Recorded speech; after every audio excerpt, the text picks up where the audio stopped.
Hello, everybody. Today, Brian Gillespie is going to talk to us. So, Brian, it's over to you now. Thank you. Yeah, thanks, Patricia. I think where this came from, the interest for this session came from my presentation at what I think they were calling the swap shop, which was a thing we did in January with this across the College of Health and Sciences. So a bunch of people came on and said, here's what we were doing as kind of innovative teaching techniques during the lockdown and particularly dealing with online stuff. So one of the things that I had come across last year was actually, I have to give some credit to Paul Doyle for this one, because he did most of the background research and got this up and running for us. But I was teaching a Python course, this so-called Global Lab. So this is a funded initiative where we have students from Germany, Finland, South Korea, Belgium, and a couple of other partners. And so I'm currently just finishing a course with another cohort this semester of 40 people, and the whole thing's online. And the first time round, what we had was this idea of being able to, now these are ab initio programmers, their mostly background is things like economics and business studies and so on. But they have an interest in doing basic Python for data analytics and data management. And we were trying to think of ways of introducing the language to them in as friction-free a way as possible. And one of the ways you can do that is if they don't have to install a lot of software to get up and running, then it's sort of easier to get them eased into it. So very much at the beginning of the course, we had a lot of these so-called trinkets embedded in the sort of course pages for them to take a look at. But before I get to show you all that, let me just back up a little and show you what Trinket is itself. So this is this Trinket tool. This is actually a company now that sells this as a service. And they have a couple of services, but one of them is this idea of embedding what you might describe as a very simple IDE in the browser. And here you see an example of, this is their kind of front page example of a piece of code. Here you can have tabbed files. So you have the main file is the driver for this example. And you can have many of these sort of tabs, including other files. And here you just see some example of turtle graphics. This turtle library is something that they provide for you, and it allows you to do graphics in the browser using Python. So if you run this, you'll see it just does some little drawings. So if you were teaching, I don't know, perhaps kids or something to go into Python, this might be something kind of fun to work with. The actual technology that backs this is a project called Sculpt. So what the Trinket guys have done is they've just essentially gone and taken this Sculpt project. So somebody was crazy enough to port Python to JavaScript, which is not a trivial undertaking at all. And this Python port is pure JavaScript, which runs in the browser. And that's how this is done.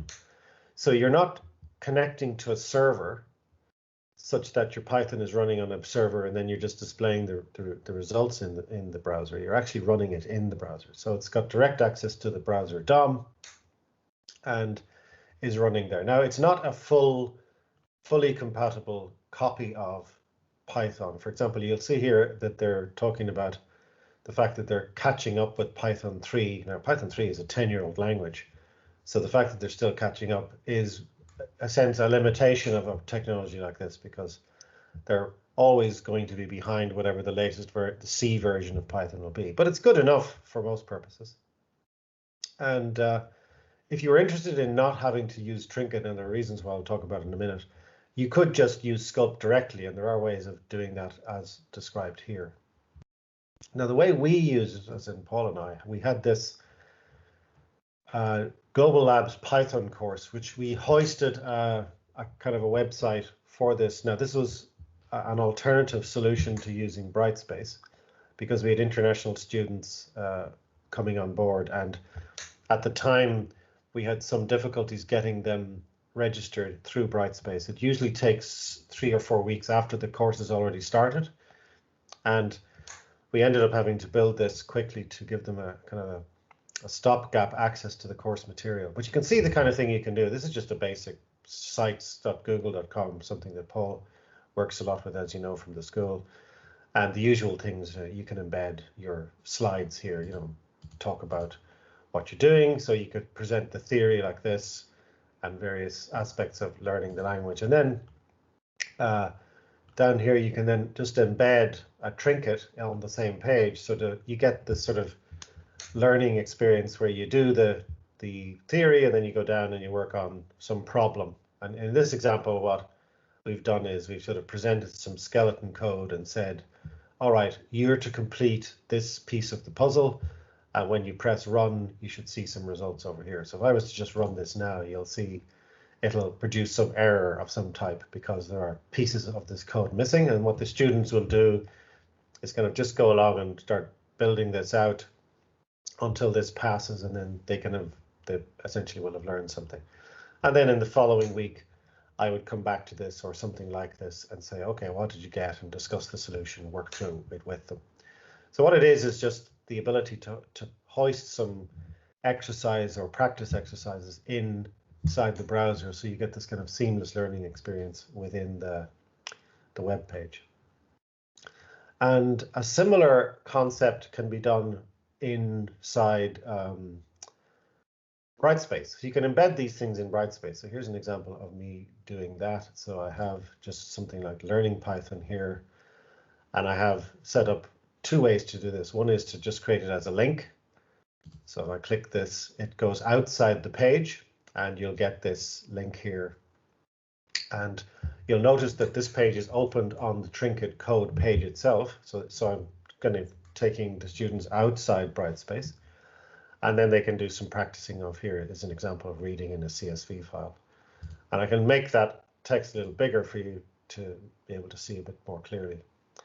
Now, I mean, there are problems with this because you can see that it's somewhat constrained within a certain window size and it's inside their website, and that might not be what you want. So you might prefer to embed it a different way, which would be this time you can actually put it inside the web page itself.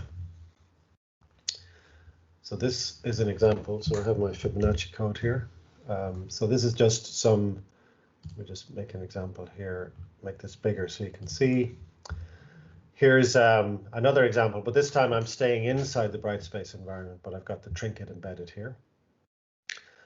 And again, it's still limited in terms of its form factor. I think there's an awful lot of extra information around here that is detracting a lot from the experience. So it's not quite optimal. But the main thing to worry about, because Trinket runs in the browser, and because it's actually a Python port to JavaScript, it runs in the main UI thread of the browser. So something like this, you have to be careful. So for example, if I take out my caching code here, I couldn't possibly run something like this because it would never complete, or probably would blow the stack. So just to give you a sense of how slow this is, I just do something a little bit more modest. If I just run something like the recursive Fibonacci is a pretty slow algorithm. So take, say, 35 and run this. Sort of, you can see that's taking quite a long time. And while it's doing that, it's tying up the UI thread of this tab in the browser.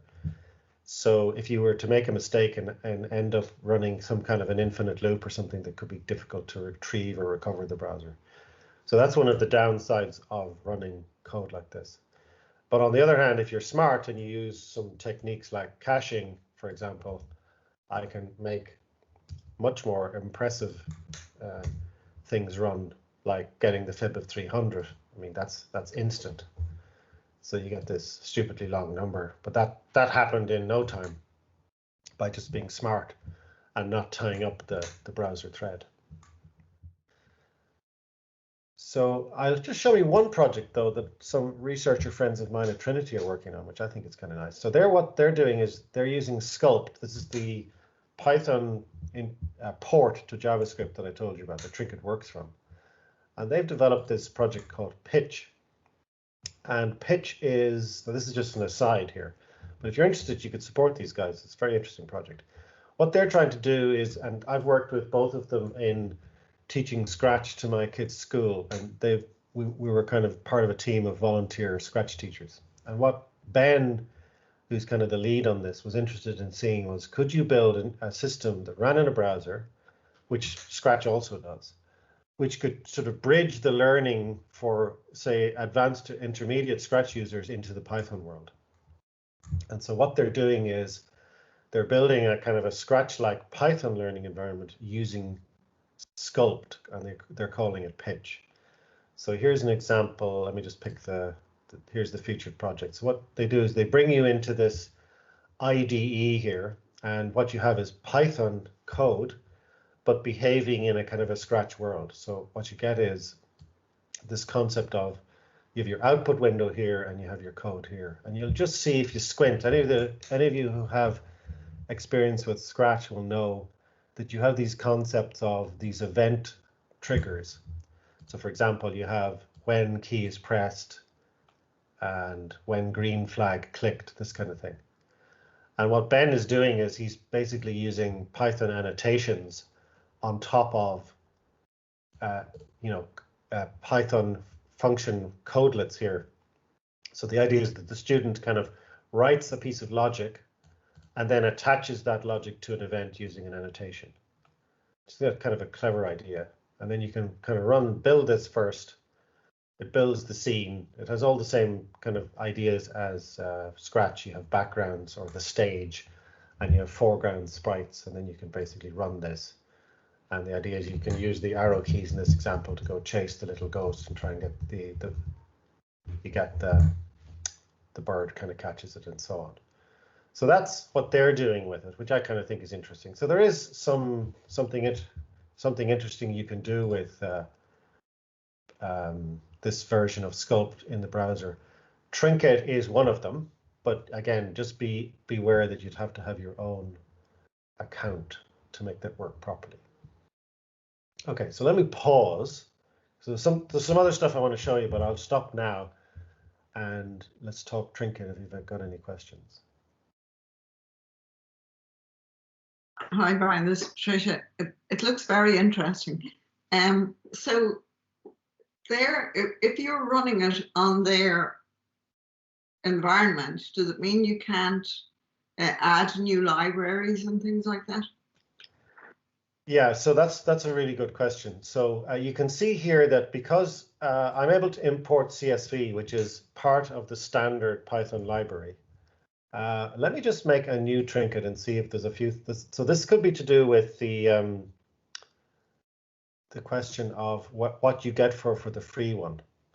So let me just click a new Trinket here and see, can I do something? If I can click there. So can I do something like import numpy as np? Now I don't know if this works in this free version. Let's see if this runs. That seems to work. Okay, so I can basically do something with I can do something with NumPy, which is probably okay. I mean, even that's impressive, to be honest, that you can do NumPy arrays in a browser, because that's required somebody to have ported that.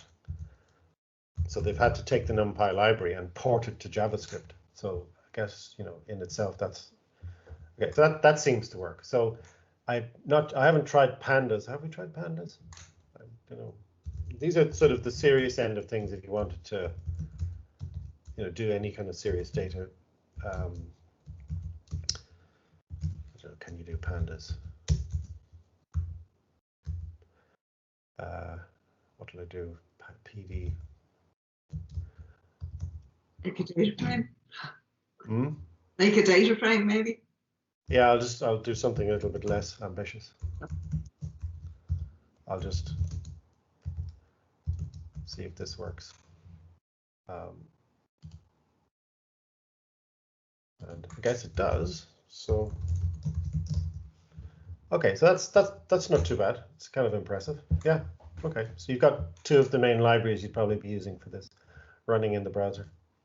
Now, how I know from doing some work with this course here last year that we ran into memory problems. So several of the examples that we were giving students, we had to cut them down in terms of the size of the data sets they could load. So if you were running, something like this, where was I? I was over here. If you're running something like this and you load in a large data set from a CSV file and it say has more than 100 lines in it, I think it starts to get either very slow or it doesn't work at all. So really the niche for this tool in your learning presentation is just for the simple toy examples, so that you can just ease the students into the idea and showing them kind of a quick access to some code that you could pull up in the browser while you're teaching online. But certainly for any of the heavy lifting or serious data processing, clearly this is just a toy. It's not something that they could easily make use. But it's interesting. I think that's kind of impressive, actually, that those two work there. It looks great for first years, actually. Yeah, exactly. So that brings me on to any more questions about Trinket, actually, or things related to Sculpt? Is Sculpt as easy to import as Trinket? Yeah, so I haven't tried it, but I think it's like if you're prepared to roll up your sleeves. Okay, this is the Sculpt project showing off Trinket. It's interesting. So you see here that they have a little tutorial about if you're ready to roll up your sleeves and build your own static websites, you just kind of pull in a couple of script tags like this, and then essentially, you could probably use this example here.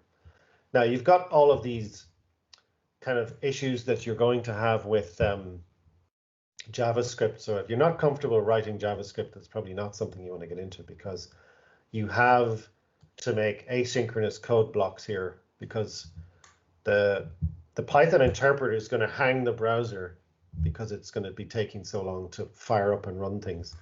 So the way that they'll want you to use this is using some kind of asynchronous blocks or promises, so that you can kind of fire it off, come back to get your own control back, and then at some point it'll tell you in the future that, oh, I'm done in executing that code fragment. You can have the result back now. And if that's not something you're used to doing or working with, then you either go with Trinket or you just used a lot of examples from other code. But I think something like this is probably going to work for most examples like this. But you're not necessarily going to get anything more out of using Sculpt like this than you would get by just using Trinket. I think the reason for showing you Sculpt is because you can then go and do kind of cool stuff like this, if you were interested in fact, you could even use this interface, but I'm sure there are other examples of projects using it like this too. But Trinket is kind of dealing with an awful lot of the problems that you'd have to deal with yourself, such as managing the files. For example, Sculpt, naked Sculpt or raw Sculpt is not going to give you any kind of an interface to a nice file system where you can load up and save files. So this is really kind of raw. Trinket, the value proposition there is they've done all this for you. So you can create new tabs here. For example, I can just create another file here and go, my other file, and give it a name and work away, and then print, and then essentially include this here. And then that sort of stuff is going to be difficult for you to make work. So I think that's sort of what they're giving you. The only reason you might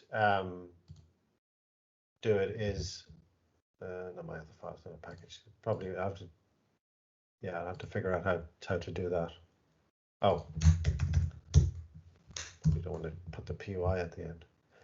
So that's the kind of the value proposition that they're going to want is that they're giving you is this file management and the ability to create tabs and so on. Whereas if you do it directly, you're going to have to solve all those problems yourself. So if you're going to use Sculpt, I would say use Trinket. There is another project which I'm working on as a side thing, which I don't have finished in sufficient sort of shape to show anybody, but it's still highly experimental. But there's another completely different approach to running Python in the browser, and that is to take the actual Python interpreter that's written in C and to cross-compile it to WebAssembly, and then run the WebAssembly in a browser. The reason that that's attractive is because you're getting the actual latest code base from the actual Python project, and you're not always chasing it by porting it. And it then would allow you to do direct ports from libraries like NP and pandas and so on. So, but that's not really ready to show you. Maybe if we're still doing this in 6 months, I can come back and talk about that one.